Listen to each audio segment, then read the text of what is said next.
নমস্কার বন্ধুরা, চৈতি সিম্পল কিচেনে সবাইকে স্বাগতম। আশা করি তোমরা সবাই খুব ভালো আছো আর আমিও ভালো আছি। আমার সব বন্ধুরা যে যেখান থেকে আমার চ্যানেলটা দেখছো সবাইকে অনেক অনেক স্বাগত আর অনেক অনেক ভালোবাসা। বড়দের প্রণাম আর ছোটদের ভালোবাসা জানিয়ে আমি আমার রেসিপিটা এখান থেকেই শুরু করলাম। আর সকলকে শারদিয়ার অনেক অনেক শুভেচ্ছা। তো দেখো, আমি এই যে বাসমতি চাল ভিজিয়ে 1 ঘন্টা ধরে রেখে দিয়েছিলাম। এইবারে বাসমতি চাল আমি গরম জলের মধ্যে দিয়েছি, হালকা একটু গরম জলে আমি বসিয়ে দিয়েছি। আর দেখো, 3টে এলাচ, 4টে দারচিনি, একটা দারচিনি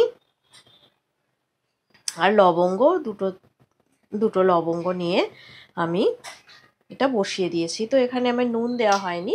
আজকে দেখো আমি একটা অন্যরকম রেসিপি বানাবো, তো ভিডিওটা স্কিপ করো না, প্রথম থেকে শেষ পর্যন্ত তোমরা দেখতে থাকো।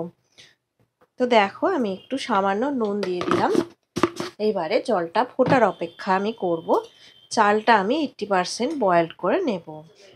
তো দেখো, এই চালটা 80% বয়েলড হয়ে গেছে।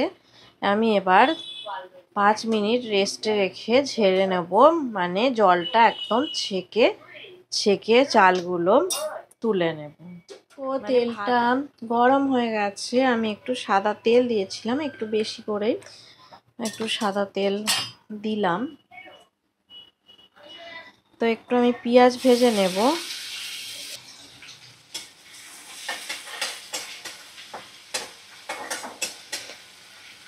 পেঁয়াজ বেরেস্তার মতো করে ভাজা করে নিচ্ছি।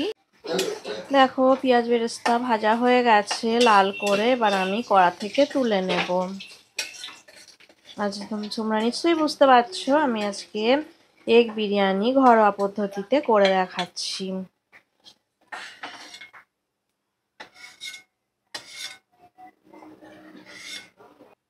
এবারে আমি দেখো ডিমগুলো ভাজা করে নেব।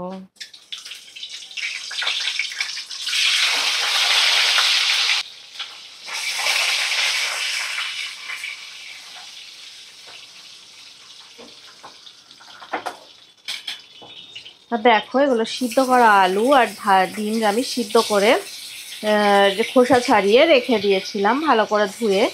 আর আলুগুলো সিদ্ধ করা আছে।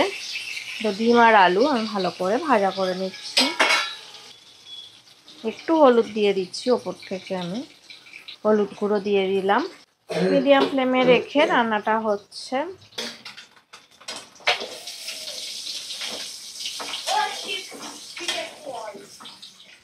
ডিম আলু ভালো করে ভাজা হয়ে গেছে। দেখো, আমি এগুলো তুলে রাখছি একটা পাত্রে। এবারে অল্প একটু পেঁয়াজ দিয়ে দিলাম, একটা হাফ পেঁয়াজ বা অর্ধেক পেঁয়াজ দিলাম। আর যখন বেরেস্তা করেছিলাম তখন একটা গোটা মাঝারি সাইজের পেঁয়াজ নিয়ে বেরেস্তা বানিয়েছিলাম।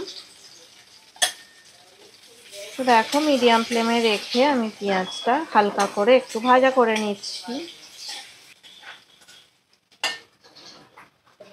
আমি একটু সামান্য নুন দিয়ে দিলাম, খুব সামান্য একটু আদা রসুন বাটা আর জিরে বাটা দিয়ে দিলাম। মশলাটা ভালো করে কষিয়ে নেব।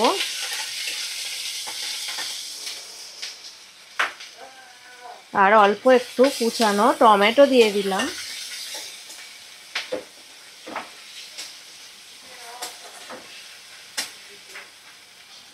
এবার 1 চামচ টক দই দিয়ে দিলাম।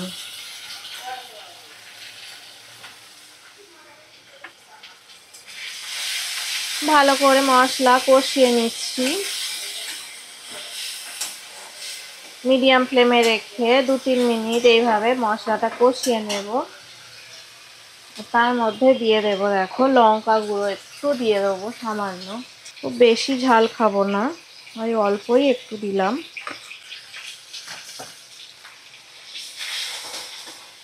মশলা থেকে দেখো তেলটা ভালোই ছেড়ে এসেছে। এইবারে ডিম আর আলুগুলো দিয়ে দিলাম। এবার সামান্য একটু জল দিয়ে দেব।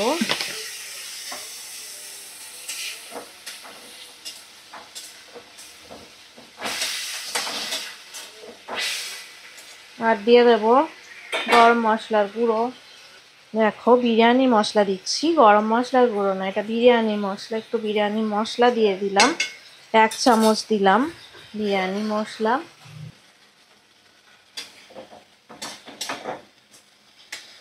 আমি এর ওপরেই ভাতগুলো দিয়ে দেব এবং উপর থেকে একটু ঘি বেরেস্তা সব দিয়ে ঢাকা দিয়ে দেব।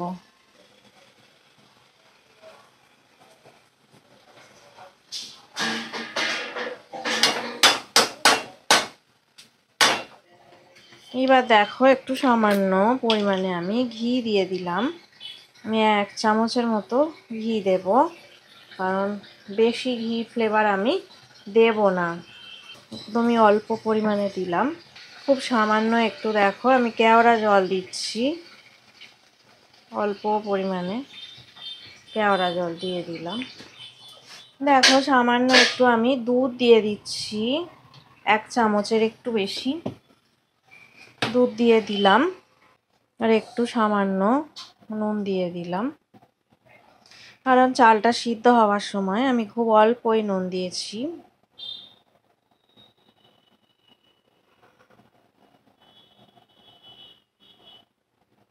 এবার আমি দেখো উপর থেকে পেঁয়াজ বেরেস্তা দিয়ে দেবো। আর আমি দেখো আমি কালার দিচ্ছি না, আমি ফুড কালার দেব না, এইভাবেই রান্নাটা করব। পেঁয়াজ বেরেস্তা দিয়ে দিলাম উপর থেকে ছড়িয়ে। এবারে আমি একটা থালা দিয়ে ঢাকা দিয়ে রাখবো। ফুড কালার সবসময় খাওয়াটা উচিত না, আমি একদম ঘরোয়া করে ডিম বিরিয়ানি করছি, আমি ফুড কালার ইউজ করব না। আমি 5 মিনিট দমে রেখে দেব, 5 থেকে 10 মিনিট, তারপর ফিরে আসবো। তো দেখো আমি ঢাকাটা তুলে নিলাম। তো নিচের দিকে সমস্ত মানে যে দুধ আমি দিয়েছিলাম, যে দুধটা পুরোটাই আর কি সুন্দর হয়ে গেছে, দেখো শুষে নিয়েছে। আর একদম ঝরঝরে মানে তোমার সুন্দর একটা এগ বিরিয়ানি রেডি হয়ে গেছে। তো আমি এবার ভালো করে একটু মিশিয়ে নেব।